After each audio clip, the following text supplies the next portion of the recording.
Claire replaced the locks on our home during Ethan's funeral. I stood there gripping my son's service pamphlet, still dressed in my dark suit, observing this 29-year-old woman I'd treated as a daughter for 3 years open what had been my front entrance. She'd headed directly from the graveyard to a hardware outlet. "You've got 10 minutes to collect your items, old-timer," she stated, without glancing my way. "This house is mine now." I might have protested, pleaded, or pointed out that Ethan and I had constructed that porch together just last summer, that his boyhood room still displayed his youth baseball awards. But instead, I offered a faint grin. The type I'd reserve for culprits who believed they outsmarted 3 decades of agency expertise. She had no clue what she'd just triggered. "Here's Ethan's will," Claire announced, retrieving a handwritten paper from her bag.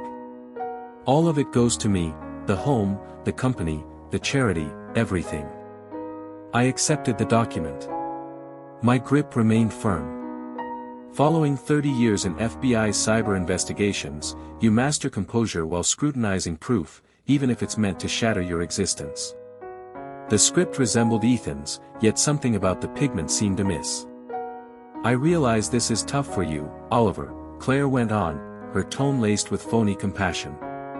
"But Ethan was explicit in his desires. I was his spouse. I supported him through the illness. You were merely, what? A penniless tech custodian who never grasped his achievements." That hurt, though not for the motive she imagined. You see, Claire was aware I'd served the government. She simply figured I was basic tech support. Ethan had never set her straight. He respected his dad's career, but he also appreciated the importance of keeping operations secure. What Claire ignored was that I'd dedicated 3 decades to creating the FBI's premier cyber forensics team. I'd nabbed online offenders who deemed themselves invincible. I'd dismantled monetary schemes crossing oceans. And now, I faced what seemed like a counterfeit will. "Ethan's enterprise is valued at $2.3 million, Claire mentioned, browsing her device as if viewing forecasts. Secure Net Solutions has expanded annually. The digital protection services generate $500,000 each year alone. SecureNet, Ethan's creation. He'd launched it in our workshop 5 years back, crafting security setups for modest firms. By his passing, they safeguarded info for major corporations. Then there's the Ethan Bennett charity," Claire added. "Another $2.3 million in holdings, all aimed at aiding families battling illness. Quite moving, quite lucrative." The charity, Ethan had founded it post-diagnosis, aiming to assist other households manage the economic horrors of treatment. Every contribution went straight to healthcare costs, housing aid, and therapy sessions. Or so it should have. "You'll need to clear out your possessions by week's end," Claire declared. "I'm upgrading the locks tomorrow. Enhanced security setup as well. You can't be overly cautious with such precious assets." I snapped a photo of the will using my phone. Subtly, just a swift capture while feigning return. 30 years of gathering intel honed specific instincts. "Where will you reside?" I inquired. "Nathan's relocating next week," she revealed. "My partner. We've dated for 8 months now." 8 months. Ethan had passed only 4 days prior. "I understand. Spare me that expression, Oliver." Ethan was aware of Nathan. We were apart when Ethan fell ill. I returned solely to nurse him since it was proper. Because I'm decent. Decent, who began seeing another while her spouse battled disease, who swapped locks amid his burial, who was shifting her lover into the primary suite already. "The service was beautiful," I remarked. "It cost a fortune," Claire responded. $47,000. Fortunately, the charity handles remembrance costs. Ethan desired top quality. $47,000 for an event that ought to have been around 15 grand. I noted mentally to review the charity's records. From experience, minor theft often signals major fraud. "I'll require time to secure new lodging," I stated. "You get until Sunday." Nathan prefers no traces of Ethan lingering when he arrives. Too gloomy. Claire strolled the residence as if evaluating treasures. Adjusting a light fixture here, aligning a frame there. All was hers now. Everything Ethan had labored for, established, envisioned passing to families like ours. "Oh, and Oliver," she shouted from the cooking area. "I'll need you to remove those pictures of Ethan, the ones in the lounge, the corridor, all over. It's bad for my well-being to face endless mementos. I'm attempting to recover and progress." Progress. For days post-interring her spouse, I collected my belongings systematically. Garments, private papers, my computer case. The machine was agency-provided, officially decommissioned, yet equipped with programs that could unlock virtual mysteries effortlessly. While packing, I inspected that will snapshot more thoroughly. The material appeared correct. The lettering seemed accurate. But the ink makeup felt wrong. Contemporary inks reveal aging marks under specific illumination. This ink appeared too new for a paper allegedly penned 6 months earlier. "I'll contact you regarding the charity handover," I informed Claire as I departed. "No need. I'm engaging expert overseers who grasp current commerce. No disrespect, but this isn't 1995. No disrespect accepted, since Claire was spot on. This wasn't 1995. Back then, cyber forensics was nascent. Digital offenses were probed by investigators who mistook RAM for livestock. Fiscal scams were followed via destructible documents. But this was 2024. Each deal bore electronic traces. Each file held embedded data. Each falsehood bred info mismatches that could be pursued, dissected, and validated. Claire believed she faced a mourning elder unfamiliar with her contemporary realm. She was set to discover I'd contributed to shaping it. Claire phoned me 3 days on. "Oliver, we must discuss." I sat in my short-term flat, a simple spot leased monthly close to central Charlotte. My computer displayed the initial breakdown I'd conducted on that will image. "Morning, Claire." Drop the courtesy. "I see what you're up to." "I'm not up to anything. I'm mourning my child." "You've been probing, contacting the lender, troubling Ethan's associates." "Cease immediately." "Curious." I hadn't reached out yet, but evidently someone was anxious enough to assume so. "I was merely seeking clarity on Ethan's ultimate intents," I replied. "His intents are documented plainly. The will is valid. I had it validated yesterday. All is mine.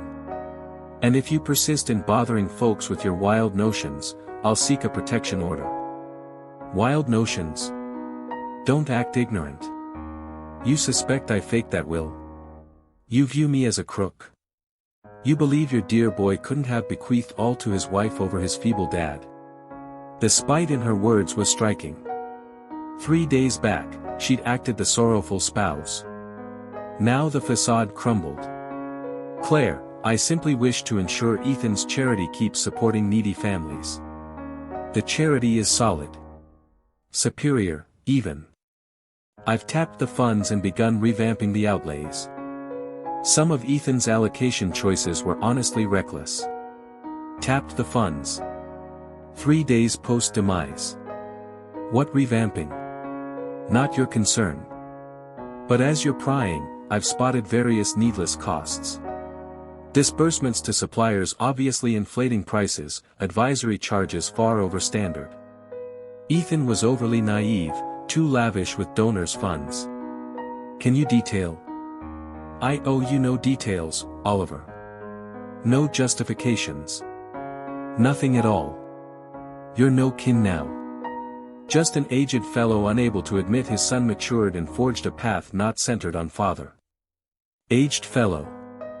There it surfaced once more. The belittling pitch implying years equaled irrelevance. "I get you're strained," I offered. "I'm strained because you won't back off. Know what folks are claiming? That you're tormenting a bereaved spouse? That you're challenging a legitimate will from envy of a thriving young lady? That you're merely a resentful elder resenting his daughter-in-law's triumph? Folks claim that, did they? 3 days post-service and Claire was steering perceptions. I'm not aiming to stir issues. Fine, since Nathan's arriving tomorrow and I don't want him facing your turmoil. He's accomplished. He's creating ventures. He shouldn't get pulled into kin disputes. Nathan, the partner shifting into my boy's home under a week after burial. What line is Nathan in? Tech, program creation. He truly comprehends today's commerce unlike certain folks. He's aiding me streamline the charity's functions. Program creation. Aiding streamlining. How fitting. Claire, no, I'm not against you. I cherished Ethan. I desire his heritage to persist aiding others. His heritage aids others. Me. I gave 2 years nursing a fading man. I forfeited my job, my circle, my prospects. I merited every cent Ethan granted me. Merited. Telling phrasing. I'm certain you did. Don't condescend. I know your thoughts. Pitiful opportunist with the ailing tech whiz for wealth. Well, newsflash. I cared for Ethan. And if not, I'd still merit all he provided for swapping his drips and mopping his sickness. The harshness stunned. Ethan had confronted disease with greater poise than most handle a sniffle. He'd never griped, never pitted himself, never halted aiding other households, even as his form weakened. I'm sure Ethan valued your support. He did. Hence he granted me all. Hence he penned that will. Hence he ensured his dad got 0 cents. She fabricated. Ethan wouldn't have excluded me totally. But crucially, she disclosed will specifics unprompted. I should release you, I said. Undoubtedly you have much to manage. I do, including a pricey residence to upkeep and a charity to operate correctly. For the first time in ages, those funds will truly reach worthy recipients. Worthy recipients. The charity always assisted illness-stricken families. But Claire's worthy might differ from Ethan's. Care for yourself, Claire. I will. And Oliver, final alert. Avoid Ethan's company. Avoid the charity. Avoid me. You lack legal basis, no entitlement, no authority to meddle in Ethan's last desires. She disconnected. I reclined and assessed my insights. Claire defended the will fiercely. She'd entered charity funds promptly. She revamped outlays. She had a program creator partner assisting optimization. And she'd noted something key. She claimed Ethan penned the will. Not prepared it, not endorsed it, penned it. Handwritten wills hold in North Carolina, yet they're simpler to counterfeit. I accessed my computer and scrutinized that image deeper. The embedded info revealed precisely when and where captured, but the paper itself would disclose far more. Then I spotted the embedded data mismatch. It was implausible. I gazed at my display, rerunning the scan thrice. Per the picture info, Claire snapped that will at 2:47 p.m. on October 15th. Yet per the GPS tags in the file, she was at Office Depot when she did. Office Depot, not Ethan's home, not an attorney's space, an office supply spot, same day as Ethan's service. I contacted my former colleague at the FBI, Agent Emily Carter. She'd shifted to the financial crimes section after our group reorganized, but she retained entry to the paper exam facility at Quantico. Oliver Bennett. Damn, I figured you'd vanished into leisure retirement. I require assistance, Emily. Private or work-related? Both. My boy passed last week. His spouse presented a will that seems dubious. The connection silenced. Emily knew of Ethan's illness. She dispatched Blooms when I took kin leave in his closing phase. What sort of dubious? I need pigment aging and script review. It feels incorrect. You realize I can't perform unsanctioned exams on kin papers. This concerns a $2.3 million charity for illness families. If correct, someone's pilfering from folks unable to hire counsel. Another silence. Emily had offspring herself. Forward the picture.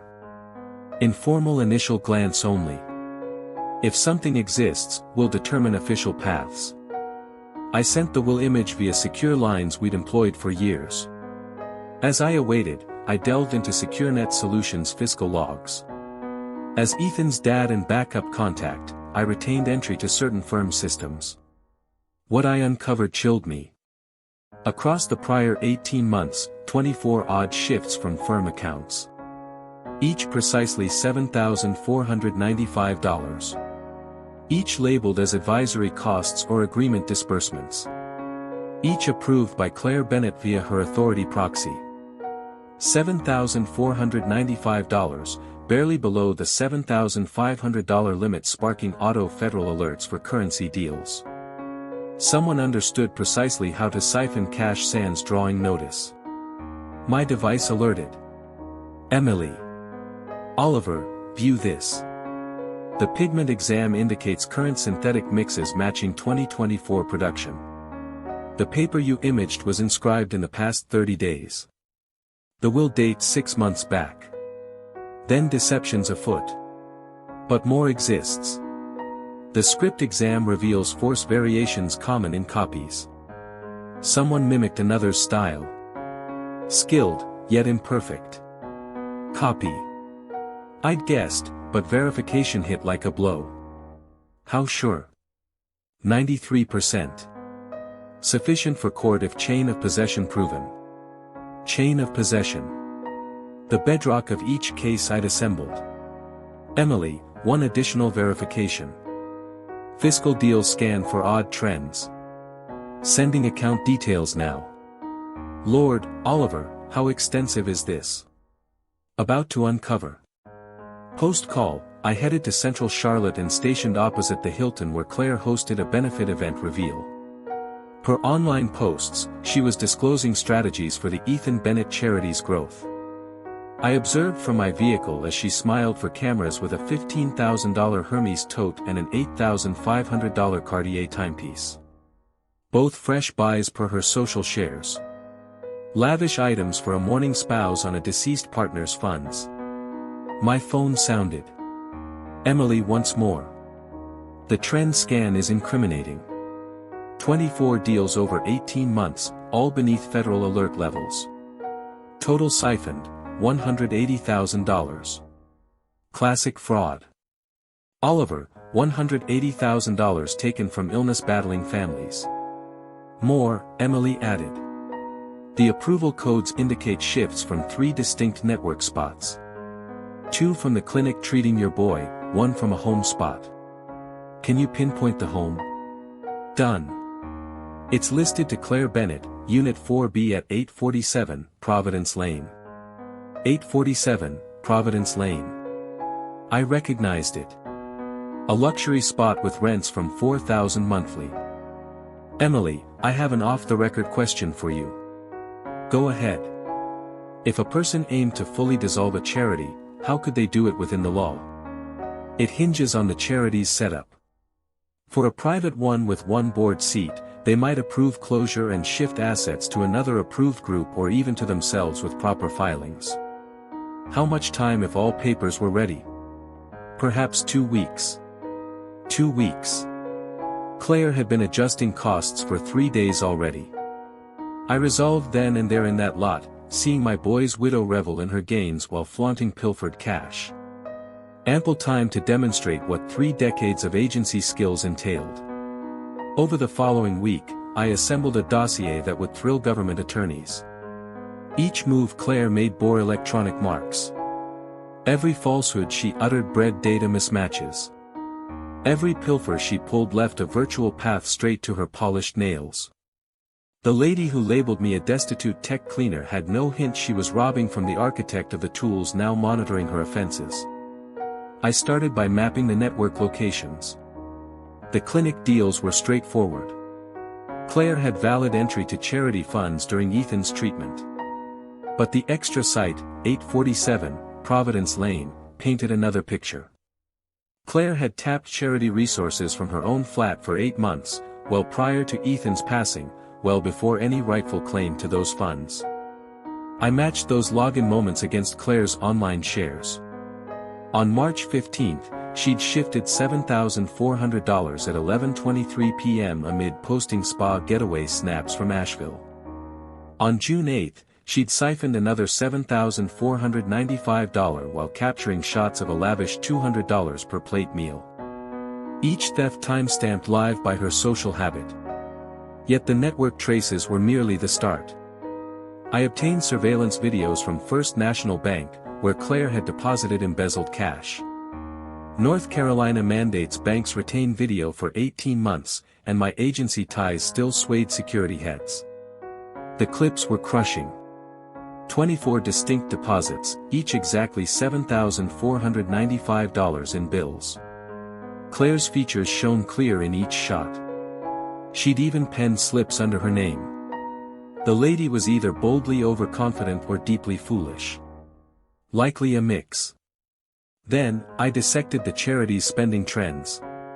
Ethan had been precise with records. Each cent demanded invoices, supplier deals, and recipient checks. The charity had aided 847 households across 3 years, funding treatments, home support, and guidance. But Claire's streamlined methods revealed a shifted pattern. In the 3 weeks since Ethan's demise, she'd greenlit payouts to fresh suppliers, outfits with bland titles like Advisory Partners LLC and Management Aid Corporation. I hunted these through North Carolina's corporate registry. Each had formed in the past 60 days. Each named the same filing rep, Nathan Cole, Claire's coding expert beau. Nathan wasn't simply settling into Ethan's home. He was assisting Claire in methodically draining Ethan's charity. I reached out to SecureNet Solutions' oversight panel and disclosed my discoveries. 3 veteran execs who'd guided Ethan were appalled by the theft revelations. They swiftly locked Claire out of firm finances and called for an urgent review. Claire's reaction was rapid and frantic. She rang me at 6:47 a.m. next day, ranting about persecution and wrecking. But amid the curses and warnings, she let slip something key. "You can't fathom what you're tangling with, old-timer. Nathan and I have orchestrated this shift for months. We're genuine entrepreneurs aiming to boost the charity's efficiency." Orchestrated for months as Ethan faded. "The review will confirm all is above board," she pressed. "Every deal, every outlay, every disbursement is logged and valid. I'm certain it is. And once done, I'm pursuing you for slander. Nathan has ties in law circles. We'll shatter your remaining sad image. Nathan had ties. Noteworthy. Claire, I merely want Ethan's charity to aid struggling families. It will aid families. The proper ones. Ones truly meriting help over moochers seeking freebies. The proper ones." Claire planned to overhaul the charity's purpose completely. After disconnecting, I pressed on with my proof binder, bank logs, video captures, network records, online entries, corporate filings, and data breakdowns. By week's close, I held 847 sheets proving organized theft and fraud plotting. But I sought one final element, something to render the case utterly ironclad. I motored to Ethan's residence, Claire's now, and stationed opposite. At 3:15 p.m., a white BMW rolled in. Nathan Cole exited toting a computer sack and seeming fiscal papers. I snapped him entering via long lens. At 4:22 p.m., Nathan and Claire stepped out jointly, heading to his vehicle in deep talk. Claire held the docs Nathan brought. They headed to PNC Bank on South Boulevard. I tailed discreetly and saw Nathan idle in the auto as Claire entered. She exited 23 minutes on, hands-free. That night, I scanned the charity's ledger activity. Another $7,495 had moved to Management Aid Corp at 4:45 p.m. The sequence was flawless. Claire conferred with Nathan, eyed docs, banked, and promptly cleared another bogus payout. I had them cornered. But Claire was poised for a graver blunder. Per her online post, she prepped a special for Ethan's one-month death mark, a benefit soiree, a communal showcase of the Ethan Bennett Charity's Fresh Path, 200 attendees, area press, a main address by the mourning spouse on upholding her departed mate's vision. Claire would address Charlotte's elite and fabricate about robbing illness families before onlookers with coverage, as I observed from the crowd with 847 evidence pages debunking her every claim. The lady had turned this intimate, and I was ready to turn it official. Claire appeared at my flat complex at 11:30 p.m. Tuesday, hammering my door as if to smash it. I unlatched to see her in the corridor, luxury garb creased, cosmetics streaked, palms quivering from fury or drugs, maybe both. "You bastard, good evening, Claire. Don't feign composure. You know your deeds." I moved aside, inviting entry. Safer to chat inside than let tenants overhear her admitting monetary wrongs in the hall. The review, she paced my compact lounge like a trapped beast. "You alerted the panel and got them to seal the funds." I voiced worries over odd dealings. Odd. Every deal was lawful. Every payout cleared. Every cost noted. "I'm sure you've got notes." "You bet I do." She yanked her device and browsed files. Nathan and I forged real commerce ties. Management Aid Corp delivers actual advisory work. EE. Advisory Partners LLC manages true oversight roles. True work from phantom firms. What advisory work?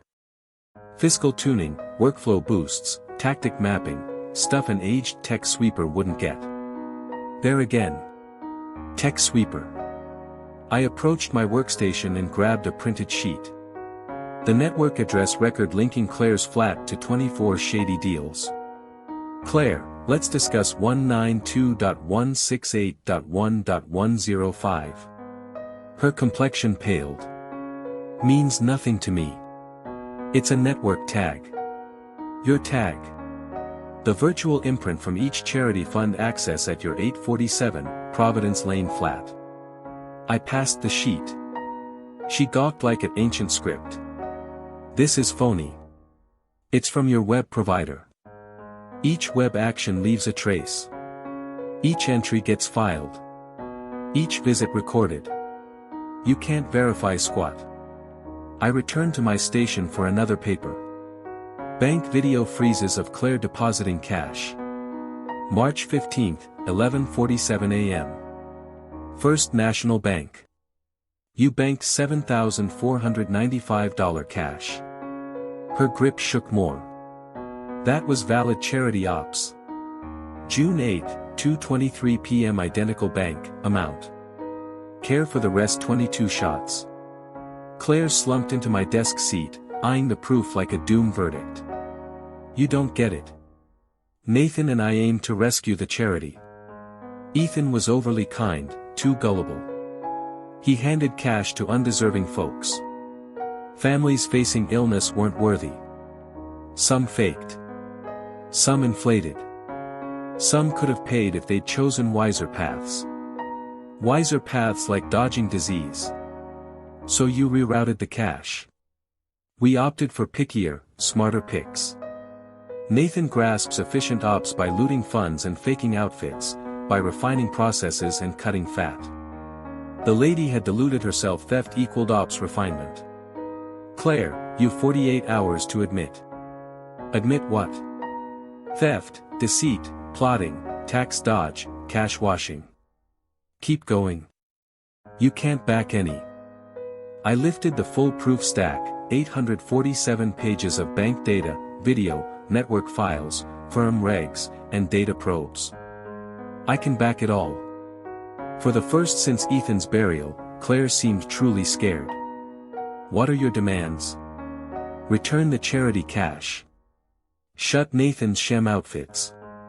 Step down from oversight. And refusal means this goes agency level, and Nathan's law ties won't count when agents cuff you both. Claire rose, straightening her rumpled attire with shaky palms. You don't know your foe, old-timer. Nor you. She chose at 11:47 p.m. that eve. Claire unleashed her press push next dawn. By 8 a.m., she'd uploaded a weepy clip on Facebook detailing how her envious dad-in-law tormented her in sorrow. By 10 a.m., she chatted with WBTV on senior mistreatment and kin strife. By noon, she'd launched a GoFundMe for court costs to shield a bereaved spouse from bullying. The act was expert. Fancy wipes for sobs, pro-glow for the vid, picked phrases framing me as a shaky elder unable to cope with his boy's loss. Oliver Bennett has rung my lender, my colleagues, my locals, she informed the AM host. He's sure I'm a felon, 'cause he can't swallow Ethan picked me above him. Picked me above him. The tale was straightforward and potent. Sour dad versus loyal mate. Aged wealth versus fresh bond. Classic kin versus current tie. The feedback was harsh. This sad lady lost her mate and now endures this. Standard elder unable to cope with a bold young gal. Dad-in-law seems envious and bossy. She needs protection papers. Claire had researched well. She knew crowds would back a youthful widow over an old gent. She knew age bias flew where others didn't. She knew folks would peg the senior as the issue. What Claire missed was her press storm bred fresh proof. Each chat she did, each claim, each fact she dropped was noted and dissected. Public fibs often clash with private words. Claire followed suit. In her Facebook clip, she said Ethan plotted months to grant her all. But in WBTV chat, she called the will a shock-found post-death. In her GoFundMe blurb, she noted Ethan's dad never touched the charity. But in Channel 9 talk, she conceded he'd posed detailed finance queries. In her AM radio spot, she dubbed Nathan a pal for comfort. But her Instagram tales that day depicted Nathan hauling crates into Ethan's suite. Each fib spawned new gaps. Each gap yielded new deceit proof. Even better, Claire's press drive drew probing journalists. Channel 9's Buyer Watch team opted to probe deeper into the Ethan Bennett Charities books. What surfaced was intriguing. Open tax files displayed the charity took over $2 million donations since Ethan's end. Firm backers, individual givers, and events flooded funds after Ethan's tail spread in his last stretch. But those tax files showed weird recent spending trends. Big payouts to firms lacking clear ties to illness aid. Overhead that clashed with the charity's goal. The scribes began querying. Who was Management Aid Corp? What did Advisory Partners LLC really offer? Why the drastic spend shift post-Ethan's demise? Claire's reply was expected. She charged the press with bullying. She alleged the probe stemmed from my reporter sway. She begged seclusion in grief, but harm was inflicted. Open records stay open. Charity spends must be clear. Book oddities don't vanish from harassment claims. Thursday eve, my device rang. Detective Ryan Parker from Charlotte-Mecklenburg Police's Fiscal Offenses Squad. Mr. Bennett, we must chat about what? About curious discoveries in a specific charity's book logs. Appears someone's done unsanctioned shifts with faked clearance codes. Yes. Here's the deal, these unsanctioned shifts align with a scheme we've monitored in various charitable groups. Identical sums, identical schedules, identical tactics. We suspect a coordinated theft ring at work. A coordinated ring. Claire and Nathan weren't merely looting Ethan's charity. They targeted several organizations. What can I provide? All your materials. Files, breakdowns, proofs. We're assembling a national prosecution, and your expertise positions you as a key testifier. National prosecution, the phrase that elevates regional deceit to major incarceration. Detective, I've got 847 sheets of records prepared for inspection. Excellent. Can you visit tomorrow AM, and Mr. Bennett? Yes. Include duplicates. Instinct says this heads to court. Claire's press push had imploded dramatically. Rather than undermining me, she'd drawn official scrutiny to her misdeeds. The event was set for tomorrow evening. Moment for the ultimate move. I devoted Friday morning at the precinct, handing 847 evidence pages to Detective Parker and a national attorney who'd arrived from the FBI's Charlotte branch. The affair exceeded my expectations. Claire and Nathan had executed their plot over 6 varied charities in the Carolinas. Kid cancer AIDS, vet assistance programs, abuse refuge centers. They'd pilfered more than $400,000 from those least able to spare it. Their approach was clever. Nathan would spot charities with lax monetary controls and solo leadership setups. Claire would foster bonds with the creators, often aiming at elder males coping with personal losses.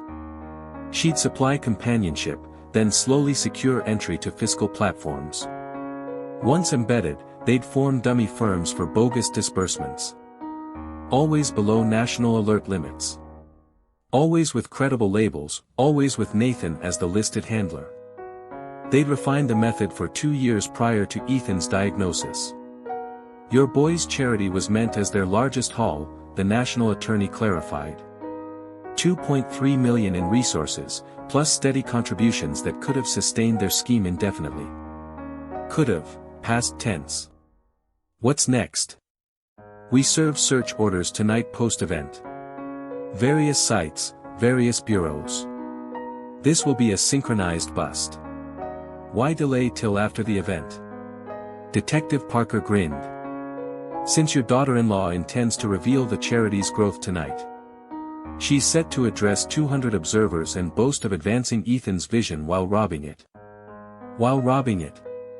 And we'll capture it all on tape. The twist was flawless. Claire's peak of victory would turn into her downfall. That afternoon, I scanned Ethan's private documents once more. Tucked in his desk compartment, I uncovered something that shattered my spirit and sealed the prosecution at once. A journal, Ethan's script noting dubious monetary moves he'd spotted in his closing phase. March 15th, C tapped charity fund from residents, questioned her. Claims she checked totals for filings. April 22nd, another hefty cash input to her private fund. Claims freelance promo gigs, but no client details. May 18th, Nathan probing charity ops deeply. Seeks info on panel setup, review mandates, closure steps. June 8th, spotted bills from unknown outfits. Management Aid Corp billed $7,495 for tactic advice session. Nobody mentioned any tactic advice. July 15th, C annoyed at my finance queries. Says I lack faith. Perhaps I do. Ethan had suspected. In his end days combating illness and bracing for the end, my son had strived to shield his charity from the lady sharing his quarters. The last note dated August 3rd, 4 days pre-Ethan's passing. Dad's skilled in monetary probes. Ought I inform him about C? Hate to weigh him down as I fade. Maybe I can resolve this solo. Maybe post-departure, he'll uncover it. Ethan had shielded me as I aimed to shield him. I captured each journal page digitally. Proof of Claire's disloyalty, yet also of my son's integrity. Even amid demise, he'd focused on other households, striving to safeguard assets that might aid them in the identical struggle he was forfeiting. The event kicked off in 3 hours. Claire would ascend the platform at 8 p.m. precisely. Per the night's agenda, she'd unveil the charity's fresh path, present Nathan as her tactic ally, and disclose expansion schemes across the Southeast. 200 attendees would cheer her ideas. Regional press would record her guidance. Commerce heads would praise her novelty, and national operatives would observe from the rear, awaiting her to conclude admitting to plotting and deceit before advancing with restraints. I attired meticulously for the night. Navy ensemble, white top, Ethan's sleeve links. I aimed to appear dignified when recounting my son's nature and his charity's genuine aim. At 6 p.m., a message from Detective Parker arrived. Teams positioned, orders authorized, prepared on your cue. I headed to the Charlotte Country Club where Claire had leased the hall for $15,000 the charity couldn't cover. Attendant parking costing more hourly than many households' food budgets. A free bar with elite spirits Ethan would have vetoed. All funded by cash taken from illness sufferers.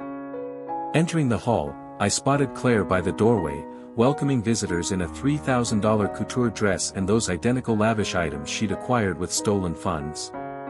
She noticed me and grinned. Not a kind grin, a hunter's grin.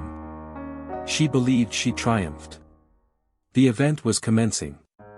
The Charlotte Country Club hall hummed with chatter as Charlotte's upper crust assembled to honor the Ethan Bennett charity's promising horizon. 200 visitors in formal attire, area broadcast lenses placed cleverly about the space, a display panel showing Ethan's images from his end period when he still sought to aid others amid his own fight. Claire positioned at the stand, glowing in her couture dress, the image of a mourning spouse who turned sorrow into drive. Esteemed guests, appreciate your presence tonight to commemorate my departed spouse's heritage. Cheers echoed through the space. I positioned rearward, eyeing national operatives near the doorways, their attendance unseen to all but me. Ethan Bennett held that no household should confront illness solo, Claire proceeded. He held that with apt assets and tactical direction, we could erase the economic ruin that frequently joins health ordeals. Further cheers. She excelled at this, assured, eloquent, sentimentally gripping. Without knowing her as a robber, I might have trusted her too. This evening, I'm thrilled to declare the Ethan Bennett charity has gathered over $500,000 in fresh gifts since Ethan's exit. Funds to assist worthy households through their toughest times. Worthy households. That term resurfaced. But crucially, we're revealing a core shift in our methods. With fresh tactical guidance from Nathan Cole and Management Aid Corp., we're enacting productivity measures to optimize each giver's cent. She motioned to Nathan, who stood up front in a flawlessly fitted formal suit, beaming as if he commanded the venue. Nathan offers 20 years in coding prowess and verified skill in monetary refinement. Jointly, we've pinpointed many zones where the charity was, honestly, overly lavish with unchecked assertions. Unchecked assertions like treatment invoices from dying households. Ahead, we'll mandate thorough records, external checks, and tactical supervision for each outlay. No further sentimental choices. No further squandered funds on households who haven't tapped their personal means. The crowd lapped it up. Commerce productivity for aid efforts. Responsibility and supervision. Catchphrases that rang accountable and current. What they truly absorbed was Claire outlining her plan to withhold aid from crisis-stricken households while pocketing their gifts. In the last 6 months solely, we've flagged over $180,000 in dubious outlays that wouldn't survive our fresh check systems. $180,000, the precise sum she'd looted. Claire was addressing 200 observers and admitting her offenses while framing them as upgrades. These resources have been reassigned to valid advisory works, oversight duties, and tactic schemes to guarantee the charity's enduring viability.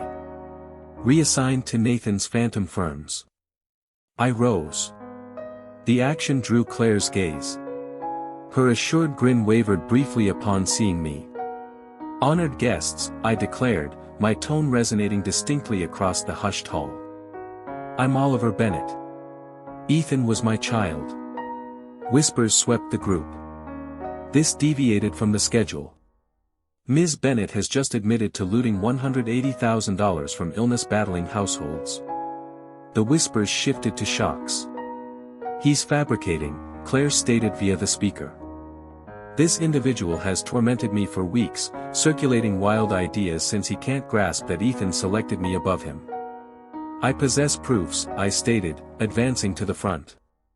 847 sheets of bank data, surveillance clips, network records, and firm filing papers validating organized deceit. He's unhinged, Claire maintained. Guards, kindly escort this man. But guards stayed put. They were fixated on Detective Parker and Agent Carter, who'd advanced, credentials shown.